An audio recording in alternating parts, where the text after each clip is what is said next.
Could go all the way. The First Row Sports Show. Check us out on Twitter, Facebook, and Instagram. He's going out, holy shit! On CABC3, the future of broadcasting. With your host, Darnell Duff. That ball hit hard. Stretch. Austin Jackson back looks up. You can. Put it on the board. Yeah. 5, 4, 3, 2, 1. Welcome to the First Row Sports Show, streaming live from Toronto, Ontario. Now, I do want to apologize for any inconvenience, maybe on your end. We only have one mic today. I am welcoming in Justin Duff, national team athlete, professional athlete, and, as you know, my brother. Maybe you don't know, but now you know he's my brother. How you doing today, Justin? I'm doing good, Darnell. How you doing? I'm doing absolutely well. Let me finish that off. I'm doing really good. Let's start from the beginning. You got cut from your grade 9 volleyball team at Maples. A lot of people didn't understand why. You told me you just really didn't know what you were doing out there. Obviously, it's paid off in the end, but what made you come back to grade 10 volleyball? I think it was just a cool thing to do. A few of my friends had decided to try and play volleyball, and I mean, I'd never played before, so I thought, okay, I'll give it a try, and it didn't really work out that first year, but in my grade 10 year, I'd grown from about 6 foot to like 6'4", and then they're like, all right, Justin, I think you can play. Well, you ended up doing pretty good at Maples, ended up getting a scholarship for the University of Winnipeg-Westman to play for Larry McKay, had 4 pretty good years there.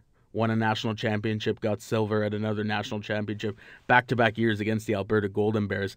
How did that prove beneficial for how you get ready for a game now and just playing against the top players possible? Oh, yeah.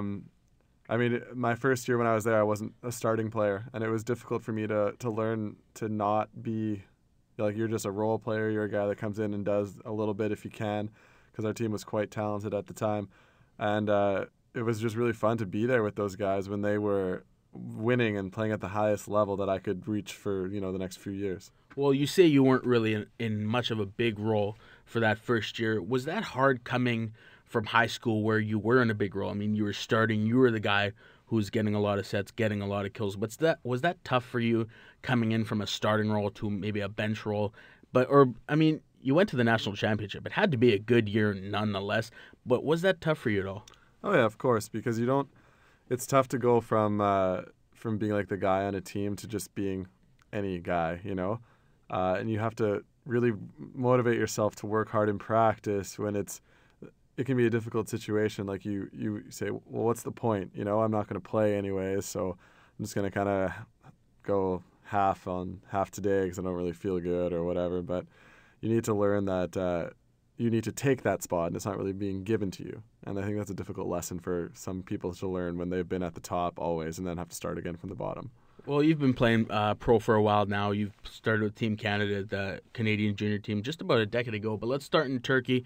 You had some dramatic matches there. I think you're going to remember some of those golden set matches with maybe you shouldn't have won, but, I mean, in the end, you won those games. How does winning games like you won in Turkey prove for you, in big games that you have now? Not only playing for Team Canada, but playing overseas. You're going to go to Portugal this year, Poland the year before, Russia. You won the Russian championship a couple years ago. How did that prove for you going ahead in your career? It's just sometimes, you don't even believe, because it's such a huge accomplishment and because it's such a huge task in front of you, you lose some pressure because you're like, I don't know if this can happen. Like, I'm just going to go out and I'm just going to play my game and we're going to try to win, but we're more focused on, representing ourselves well. And then, kind of a few balls go your way, a little bit of luck happens, and you find yourself winning these matches sometimes. So, yeah, that was the situation in Turkey where we had a decent team, but we clearly were outclassed by the Russian Novosibirsk. But one of our players, Lieberman Gomez, decided he just wanted to win that game almost single-handedly, and so we were all just there for the ride and trying to do what we could to help him go. It's actually pretty funny. I thought you were a giant, and you are, but I came to your first practice when I got to Turkey, and I just saw this guy sitting down. I was like, okay, whatever, maybe just a bench player or something. And then all of a sudden, he's not even wearing a shirt. He stands up, and I'm like, this guy is a beast. Of course, he didn't really feel like practicing that day, but I got the chance to see him hit a few balls, and I mean, the guy was an absolute monster. I mean, it was watching that Champions League game. I know you guys didn't win that match, but just how crazy the crowd was and how passionate they are overseas. I mean, I haven't seen any of your other games in Poland or some of the other places you've played, but I can assume, especially in Poland, how passionate they are about volleyball. The atmosphere is just as crazy, if not crazier, than it was in Turkey. Yeah, well, see, the Turks are very passionate people in general, and so when they came out to support us and when they knew the gravity of what we were trying to accomplish, they were full on, like everyone was bleeding for Arkas, like the team I played for. In Poland, they're just a very educated crowd, and they're a pretty nice, respectful people, and it's like a bit of a younger crowd at the volleyball game, so you don't get that same feeling all the time, but just the sheer amount of people makes it pretty overwhelming. Well, we're going to talk about Poland and I guess their tough defeat just recently at the World Cup after having just about as perfect as you can go through 9 games.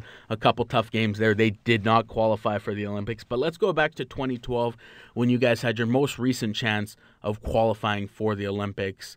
You guys played the U.S. in the championship final. You lost 26-24 in the first set. You lost in 3 sets. The other 2 sets weren't as close. But how did that tell you guys a lot that not only just to improve personally, but the team had to mature as a group and get better on a day-to-day basis? Yeah, well, we knew it'd be a very big task. Like, the Americans at that point were one of the best volleyball teams in the world, and they had a lot of very experienced players like Reed Priddy, David Lee, Clay Stanley, and those guys were like very, very high-end experience, winning championships, and we had Fred Winters, who was an excellent player, and Gavin, who was young but still quite a high-level player. But we just didn't have that experience or that mental toughness. So I think after the first set, like had we won that first set, the game could have been very different. But after that first set, we kind of stopped believing in ourselves, and they just went to work and did exactly what they do, and that's win. So I guess the redemption game, was at the Norcisa Champions Cup when you played the USA and you beat them in a 5-set battle. They got you guys back at the World Cup. But do you think this is going to be a rivalry that is growing? I mean, the hockey rivalry is there between Canada and U.S. Do you think a little bit of a rivalry in volleyball between Canada and U.S. is starting to brew? Well, we hope for it to be a rivalry, because the last 20 or 30 years or whatever it's been, it's been them kicking our butts every time. So now it was really nice to be in Detroit like a few months ago and to beat them at home. They take us seriously now, and they really want to actually play and to show up against us. But to be a threat to a quality team like that is great. Got the chance to play in the Joe Louis Arena too. That must have been pretty great to see. I mean, Nicholas Lidstrom, Henrik Zetterberg, Pavel Datsuk, they've all played. I mean, sure, they play hockey, but they've all graced that arena. That had to be pretty special to you. Oh, absolutely. And I was a big Colorado Avalanche fan when I was young, and maybe it was a bit of a bandwagon thing, but they had some amazing playoff series against the Detroit Red Wings. And yeah, it was a bit surreal to be in that arena where so much hockey history has taken place. Well, you just got back from Japan. Your last 3 games were in Tokyo. You finished on a 3-game winning streak. Did not qualify for the Olympics. The World Cup was 2 teams out of the World Cup were going to go to the Olympics, the U.S. and Italy, with a dramatic win in their last match. Mm-hmm. Nonetheless, you guys had some strong outings. You won 5 games in this tournament, especially against Australia. That set the record for the most points and the longest match in FIVB history. That must have been... How did it feel being in that match? I mean, the adrenaline must have been going. I understand you're a middle that you don't play as much as, say, Gavin Schmidt does or Gord Perrin does. But even when you're on the bench in that kind of atmosphere, you must have been ready to go. Every time you got the chance to be in the court, you had to be ready to make a block, get a kill, just prove your part for the Canadians. Yeah, that was a funny game. We've had a lot of trouble with Australia lately. Personally, I think we're more talented than them, but they always play us really strong, and they've got a few really nice athletes. So, I don't know, like we we just kind of went back and forth the whole game. And it's kind of funny when that, because you just try and you get a big kill, then you get a big block, then they get a big kill, and they get a big block, and you just keep going until someone eventually, wins or. And, I mean, you guys pulled it off in 5 sets. That was a really good game. I know I had to stay up till about 4 a.m. to watch that game. I almost fell asleep.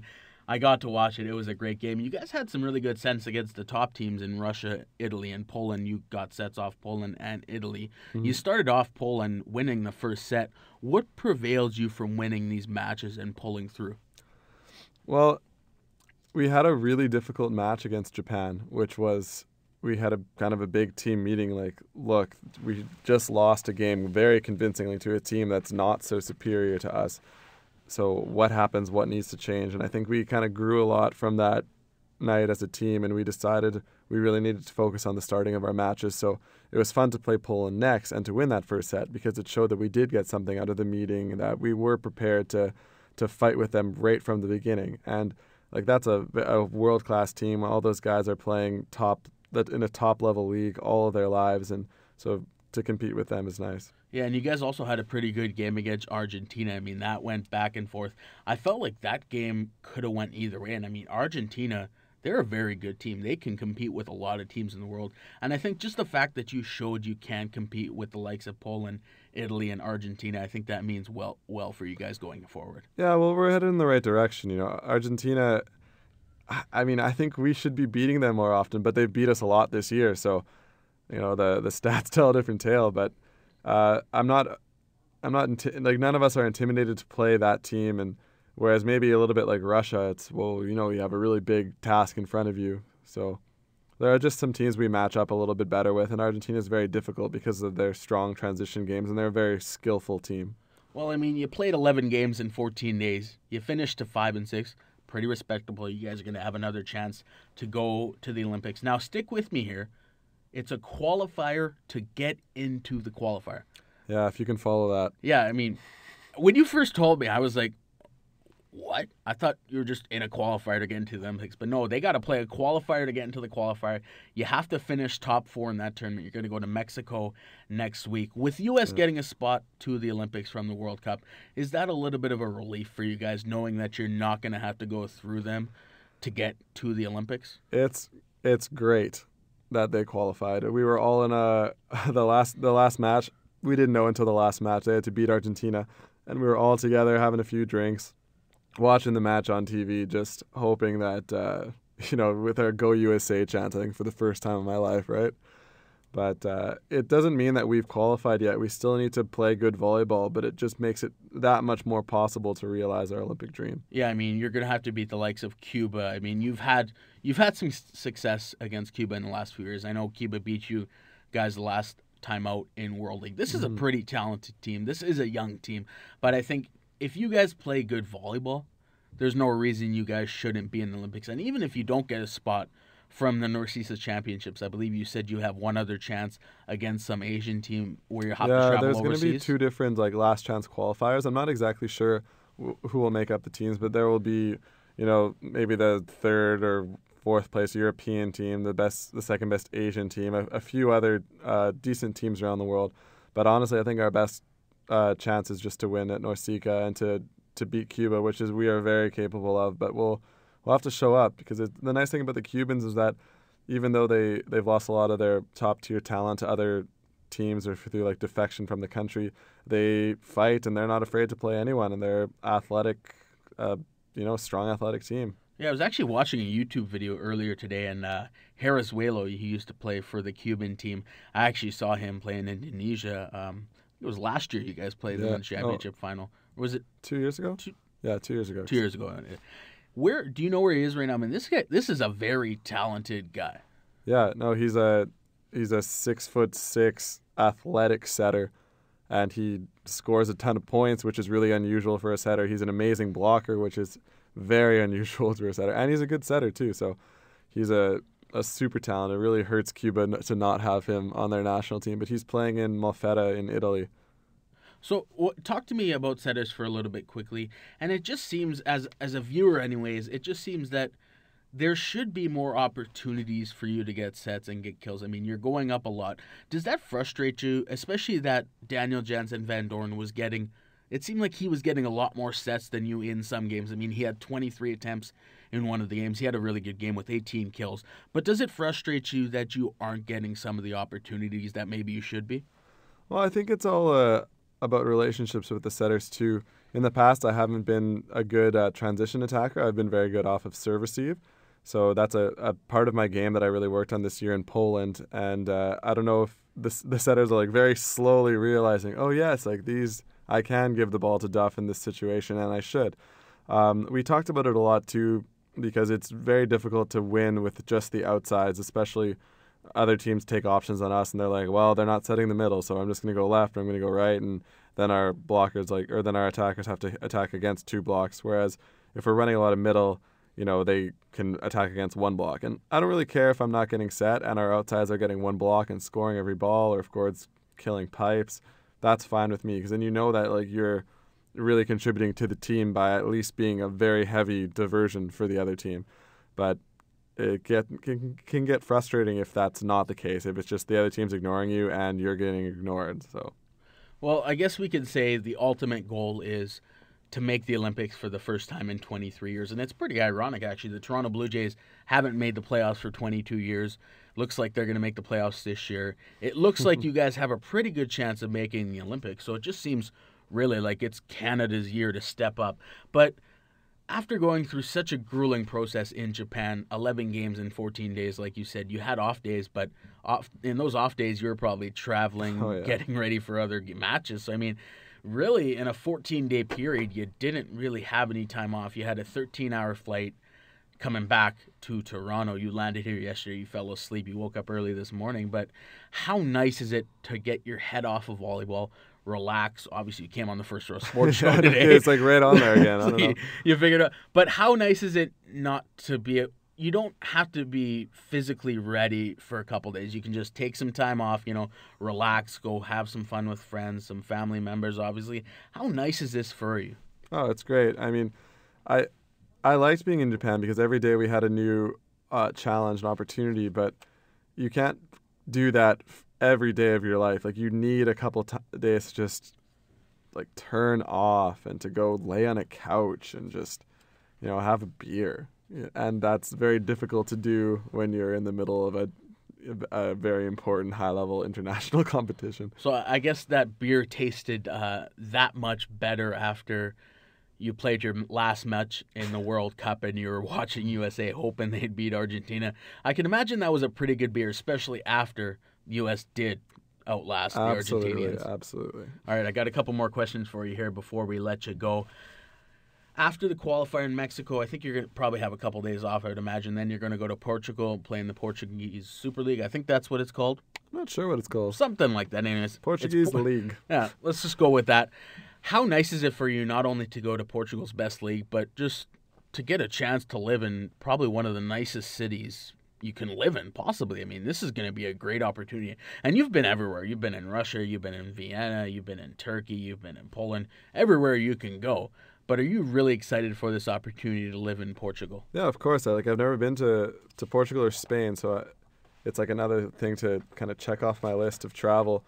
But if you ever Google search Lisbon, Portugal, and if you know anything about the club Benfica, just a huge football club with great supporters and like amazing facilities for their athletes, I mean, I'm thrilled. And it was a difficult decision because I really wanted to play in the highest level league possible, but I took a little bit of a hit in that sense. But man, I just perceive that my life there is going to be so enjoyable, and you need to be happy with where you are. Yeah, I mean, I understand it as a job, but I mean, at this point in your career, you're top middle. You should have a choice of where you want to play, and I mean, it's not like you're going to play in a bad league. Portugal's still it's still going to be competitive. Like, you still need to show up, but it's a different level.